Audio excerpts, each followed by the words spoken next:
Zamboanga is truly a home of unique cuisine. Hindi pinalampas ni na Sparkle Stars Shanti Videla, former PBB Collab Celebrity Edition housemates Vince Maristella, AZ Martinez, and Michael Sager ang pagtikim niyan.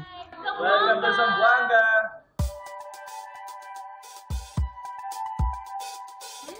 Wow! Yummy!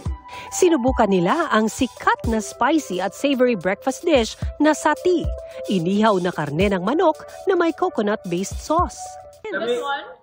Lamig kayo, as in lamig. The sauce is giving, wow. It's like fireworks in my tongue. Wow! It's a burst of flavor, burst of spices. Pagdating ng hapon, ang Sparkle Stars naman ang nagpabusog sa fans sa excitement sa mall show. First time ko rin po sa Zamboanga, so I'm really happy. And especially dahil namin ko rin yung lapis dito. Sana hindi po ito yung last.